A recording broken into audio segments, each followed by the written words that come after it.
चला तर मंडळी, मुलानीस किचनमध्ये तुमचं स्वागत आहे। आज रेसिपीमध्ये आहे डाळ भात। व्हिडिओ तुम्ही शेवटपर्यंत पहा आणि तुम्ही सुद्धा नक्की ट्राय करा डाळ भाताची रेसिपी। सर्वप्रथम आपण तुरीची आणि मुगाची डाळ शिजवून घ्यायची आहे।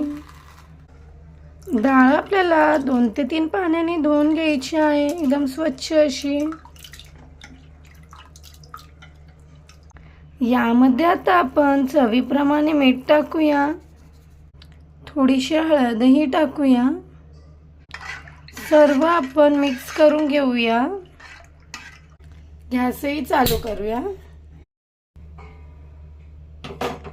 आता आपण 10 ते 15 मिनिटं ठेवूया गॅसवरती। यामध्ये थोडंसं तेलही टाकूया। सर्व मिक्स करून घेऊया आणि 10 ते 15 मिनिटं ठेवूया। डाळ अशी थोडीफार शिजत आली आहे, अजून आपण थोडा वेळ ठेवूया। डाळ अशी एकदम सॉफ्ट झाली पाहिजे। डाळ पूर्णपणे शिजलेली आहे। आता आपण याला फोडणी द्यायची तयारी करूया। दुसरीकडे भाताचीही तयारी करूया। डाळ भात खायला एकच नंबर लागतो। तांदूळ 2 ते 3 पाण्याने स्वच्छ असे धुवून घेऊया। यामध्ये चवीप्रमाणे मीठही टाकूया। सर्व मिक्स करून घेऊया। गॅसही चालू करूया। 10 ते 15 मिनिटं ठेवूया। सुटसुटीत असा भात करून घेऊया। राईस थोडाफार शिजत आलेला आहे। याचं अजून थोडंसं पाणी कम होऊ द्या, मग आपण याला वाफेवर ठेवूया। भातामधलं पूर्ण पाणी कमी झालेलं आहे। आपण याला 5 मिनिटं स्लो गॅसवरती ठेवूया, जेणेकरून भात पूर्णपणे शिजेल। बघा, तुम्ही पाहतच आहे, गॅस एकदम स्लो ठेवलेला आहे। फक्त 5 मिनिटं वाफेवरती होऊ देऊया। दुसरीकडे डाळीला फोडणीची तयारी करूया।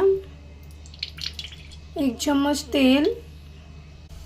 तेल पूर्ण गरम झालं की आपल्याला थोडे जिरे आणि मोहरी टाकायचे आहे। पहा कसे तडतड होत आहे। 2 ते 3 पाकळ्या लसूण,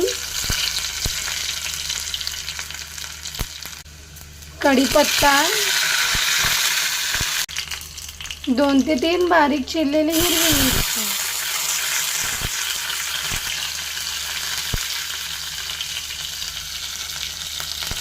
आपल्याला डाळीमध्ये ॲड करायचे आहे। यामध्ये थोडंसं पाणीही ॲड करूया। सर्व मिक्स करून घेऊया।